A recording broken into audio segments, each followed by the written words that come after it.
I refuse to give up when it comes to Tezos as of right now, even though I am not telling anyone to do anything, and even though I am not a financial advisor. I'm going to explain why.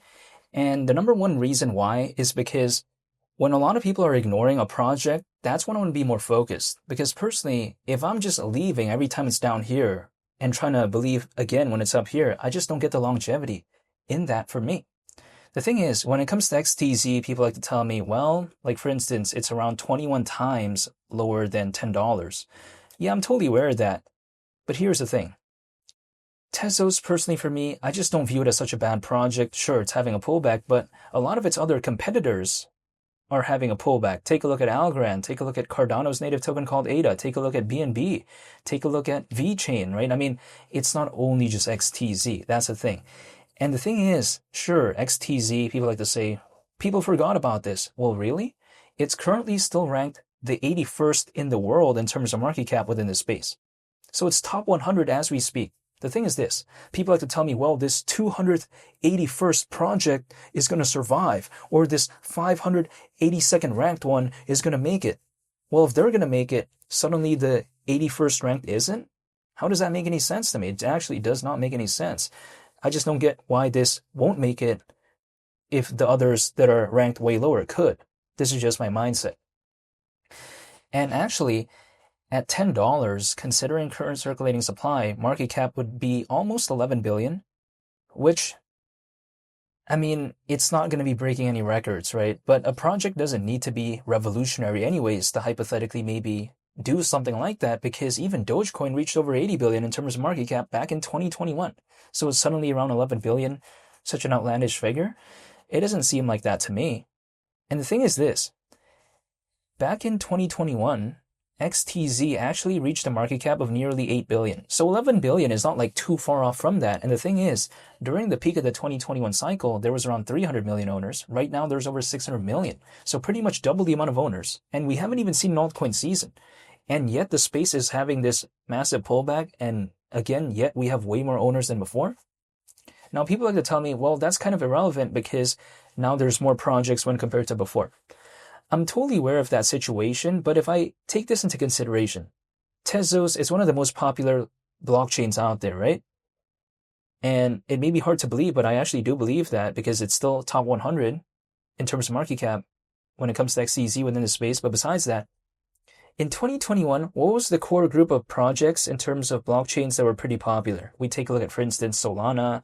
We take a look at Cardano, Ethereum, and all this. I can name a bunch, but I'm just saying.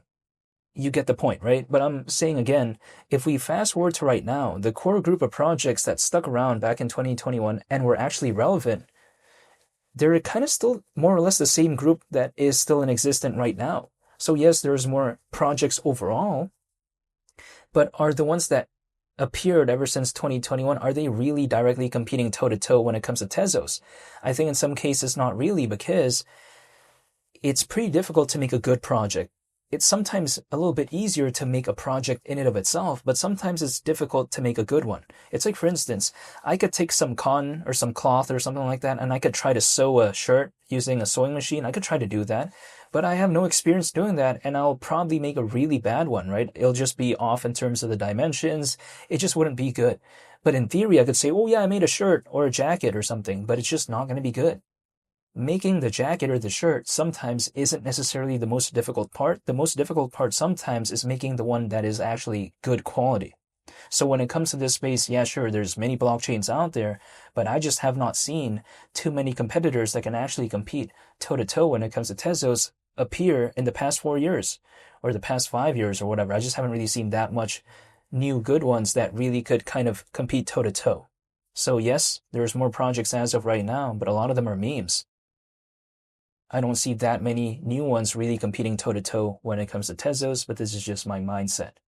Also, on top of that, Tezos, granted, people like to say, oh, it lost this partnership or it lost this partnership or whatever, right? And I've seen Tezos lose some key partners. Again, right, I just want to clarify, Tezos has lost some partnerships, but at least historically at certain points, I've seen Tezos have partnerships, again, historically, like for instance, in the case of Manchester United, McLaren, and as well as Ubisoft. If we take a look at McLaren, of course, is very popular. Manchester United, also very popular. Ubisoft as well. Of course, there are some others, but I'm just saying. So overall, when I take a look at Tezos, it's just a little bit difficult for me to give up because, okay, sure, XTZ is around 21 times lower than $10, but I'm looking to dollar cost average here. And when it comes to XTZ, actually, the way I take a look at it is, as of right now, at below 50 cents, these are levels that was basically existent back in 2019. So these are around 2019 levels in 2026. Yeah, I'm just not going to give up. I'm looking to dollar cost average. So if I could dollar cost average right now in 2026 at 2019 levels, yeah, I'm not going to complain when it comes to that. This is just personally my mindset. So I'm just still going to be waiting, and I'll wait and see what happens. I can't control whether or not there's going to be an altcoin season. I can't do anything. However, what I do know is that the roller coaster is going to happen with or without me. So either I join the roller coaster or I don't. I don't have to, but sometimes I like to be a part of that roller coaster. So I'm still waiting and holding. Maybe sometimes the way you take a look at it is just in case. Maybe. We'll wait and see. However, I'm going to stay patient. I dollar cost average once a month. That's it. I don't do any more. I don't do any less, but that's all I do. But I just refuse to give up right now when it comes to Tezos.